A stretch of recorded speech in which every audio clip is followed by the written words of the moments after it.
What's up, ladies and gentlemen? Welcome back to African Mojono with your boy King. And today I'm asking a very simple question. Should there be a contract between a stay-at-home mother with the breadwinner, which is the father in this case, between the two of them as to how much she must earn, or a stipend, a salary, or whatever it can be, so that even when she stays at home, there is a level of financial independence entirely from the main partner who is going out there and working for the entire household.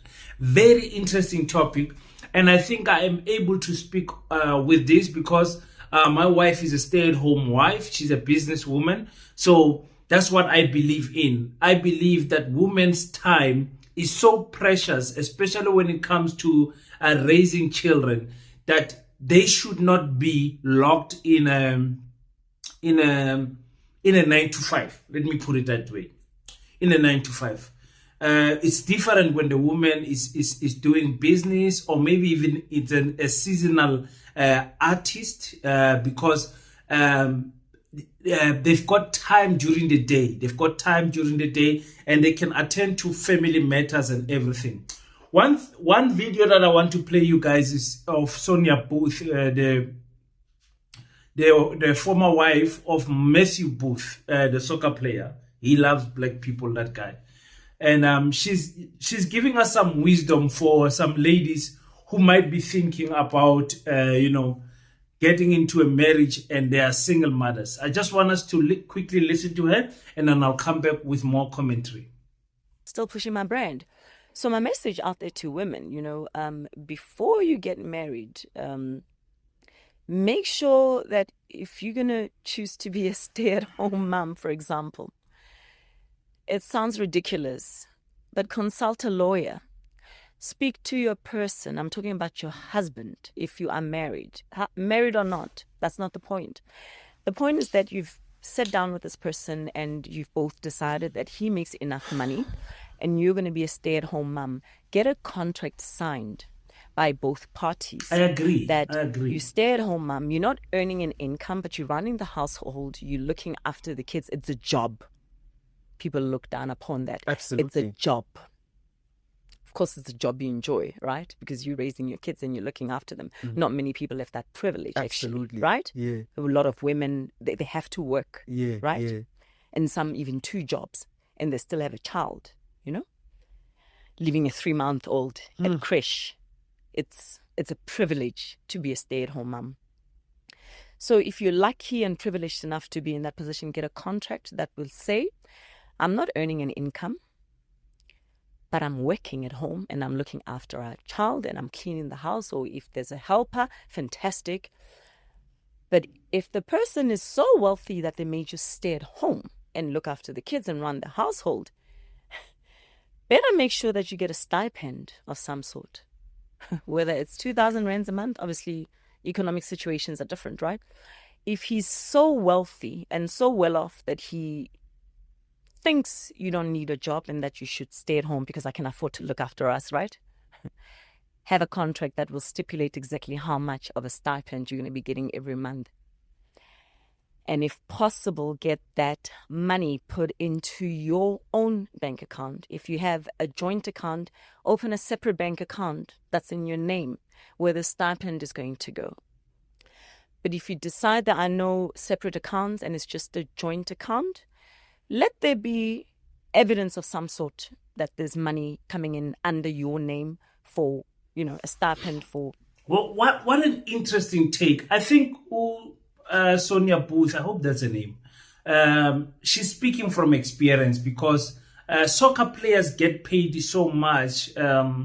It's not needed for the soccer player's wife to work. You understand? That does not apply to all of us. Even though I think with my situation, I foresaw this situation. That's what I wanted, and presented it to my wife, and we agreed on it, and that's how we ran with it. He said, "Don't worry, I will go hustle. You focus on yourself, you focus on the household. I will go do the things outside and bring back the money, and then we see how we distribute the money amongst us. Should there be a contract between the two? I think in a way a contract will also, it depends. A contract would make the husband not feel trusted. It will be, oh, okay, this is an exchange rate. Okay, then the expectations are going to rise. I think if you had to ask for a stipend as a wife, a stay-at-home mother, there has to be channels that you choose carefully. I think also it depends on what type of husband that you are, because it is true that other men use this issue that they are the breadwinners as a power hold on the poor woman, to such an extent that she can't even buy her own roll-on without him knowing. She can't move, she can't do anything, and I think that is wrong. So I would think that once the conversation comes where people needs to discuss who's gonna stay at home, whatever, it needs to be reasoned at that time. Don't wait for it to be years and now you are asking about your financial freedom, because I believe financial freedoms are good, because how else is their wife going to buy something for the kids, surprise their husband, if she does not have some form of financial freedom? And also, how else is she going to buy other things that she does not want to announce to the husband? Personal things. I don't care, maybe a thong, underwears, or whatever it is, get some nails done, whatever the case can be. I think every woman deserves those freedoms to do as she pleases with her own money.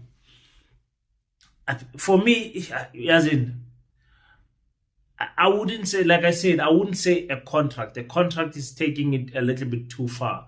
But so many women have suffered because they built homes for husbands that then later go and cheat, mistreat them, and then divorce them, and then they are left with nothing. Even though sometimes they get left with the house and the kids, they don't have an income to maintain that house, So that's a problem. It's really a concern that I think women must be careful with, because there's a lot of hyenas here outside. There's a lot of hyenas, and people get married for wrong reasons. Finances, next to sex, is the main thing that breaks a relationship.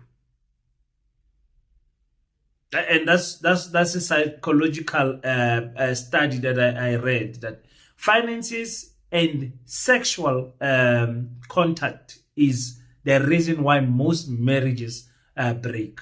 You understand? I did explain that on my other video. Go and watch it, where we are speaking about a marriage without sex is a dead marriage. But also a marriage without financial healthy relationship, it's also a dead marriage. Because how long will it last? How long will it last when one person is making money and the other one is just sitting there? And I agree with Sonia. It's a big privilege to be raising your children at home. Not many parents can do that. I work with colleagues that after 6 months, before a year, after giving birth, the child is at a crèche.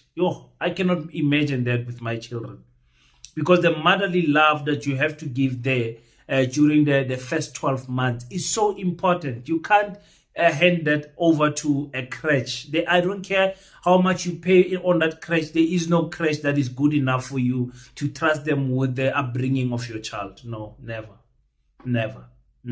For me, it's a big no. It's a big no. So children can go to crèche from the age of 4 or 5. 5 or 3, 4, 5, somewhere there. Not 2 years old, 1 year old at crèche, waking up every morning, climbing transport, and boarding transport, I think is the right word. But for me, it's a big no. Tell me what you think on the comment section. Do you think that there must be a contract? People must come together and sit down and decide how much a woman must get paid in a stipend. It will differ from one salary slip to another.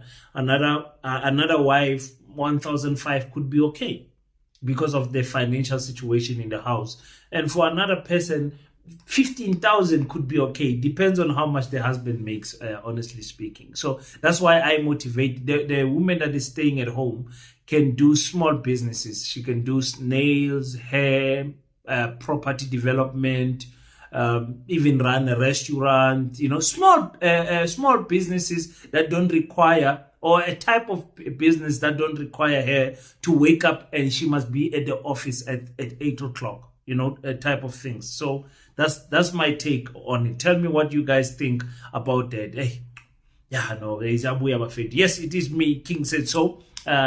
Here on African Mojolo, same person, two different channels. I just thought I should make this channel because on the other channel is too political and too much Pan-Africanism and all of those things. And I enjoy this type of content, and I don't get enough of it on YouTube. So I decided, okay, let me develop my own channel and let's grow a little bit. Thank you so much for the 1,000 subscription that I have on this channel. Let's meet the next time, but you must always remember that African Mojolo will humble you.